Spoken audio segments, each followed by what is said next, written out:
Aku hanya membutuhkan 3 detik untuk menghabisi manusia ini, kata Maro. Maro mengeluarkan kekuatannya dan menimbulkan ledakan yang dahsyat.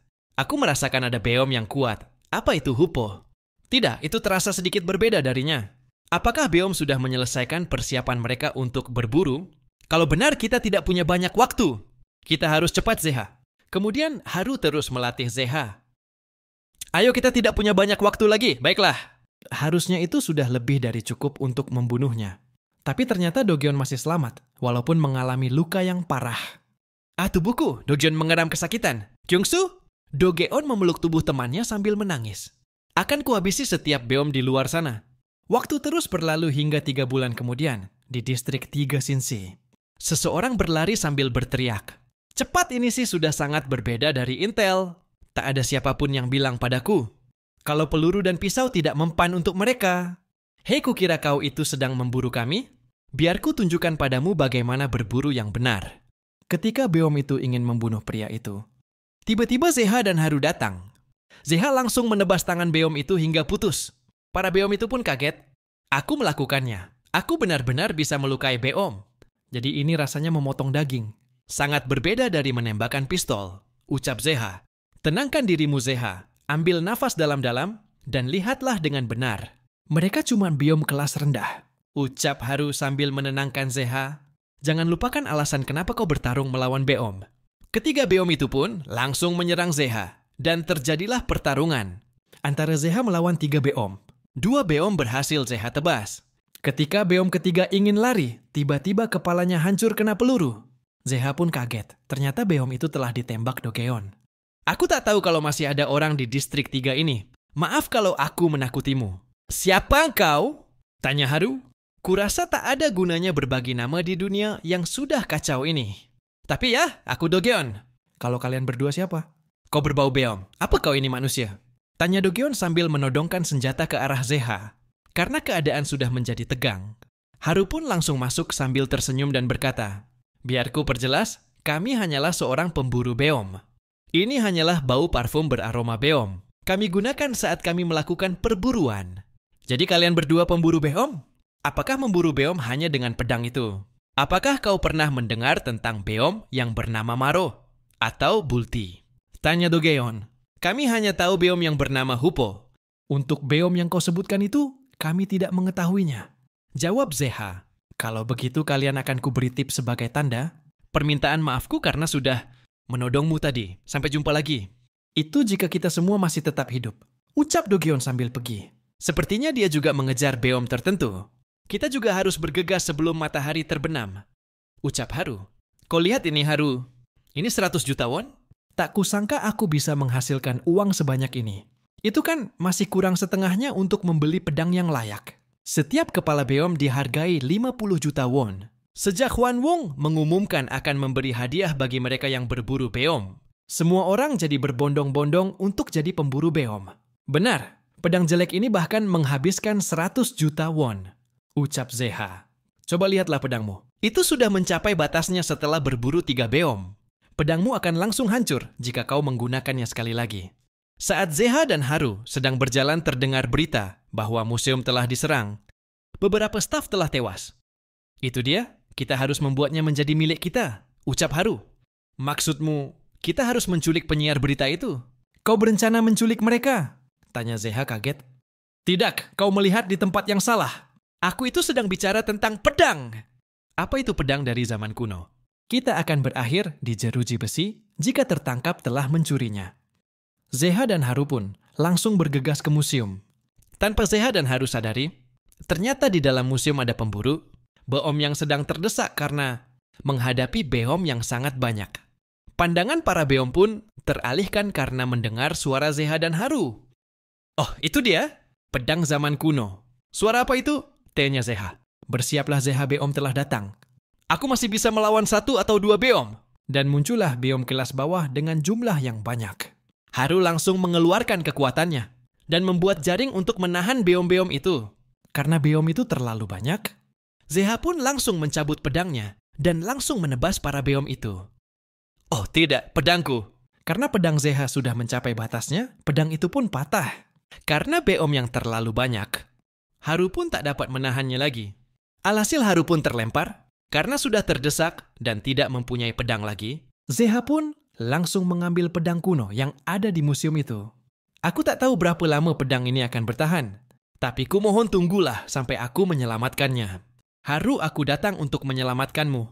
Saat Zeha mencabut pedang itu, tiba-tiba pedang itu mengeluarkan sinar biru yang sangat menyilaukan. Beom di museum itu sudah terfokus ke Haru dan Zeha. Para pemburu beom yang tersisa pun langsung lari menyelamatkan diri mereka. Saat mereka berlari keluar, ada seseorang yang berlari masuk. Dasar bodoh, dia malah masuk dan pergi ke tempat yang penuh beom. Ucap seorang pemburu beom yang lari menyelamatkan dirinya. Pedang apa ini sebenarnya? Zeha pun di bawah masuk ke kenangan pedang itu. Tiba-tiba pedang kuno itu berubah menjadi pedang yang sangat bagus. Di dalam kenangan pedang itu, orang yang menggenggam pedang itu berkata bahwa pedang itu bernama pedang kematian. Dengan beberapa tebasan para beom langsung terpotong-potong. Tunggu, kenapa pedang ini tiba-tiba menjadi sangat berat sekali? Bahkan pakaianku terasa berat. Atau apakah aku sudah lelah? Ini buruk, jumlah beom itu masih sangat banyak. Zeha sudah tidak bisa bergerak karena lelah menggunakan pedang kuno. Saat beom menyerang Zeha, tiba-tiba Haru menahan serangan itu dengan kekuatan perisai emasnya. Tapi karena beom yang terlalu banyak, mereka pun kewalahan. Hingga di saat beom ingin menyerang, sebuah anak panah tepat mengenai beom itu. Ternyata pria yang tadi berlari masuk telah membantu mereka. Pria itu terus memanah para beom. Tapi karena jumlah beom yang sangat banyak, dia pun langsung terkena pukulan dari beom hingga terlempar. Zeha dan Haru pun langsung mengeluarkan seluruh kekuatannya. Para beom yang melihat aura Haru dan Zeha, mereka pun tiba-tiba jadi takut dan akhirnya memutuskan untuk lari meninggalkan tempat itu.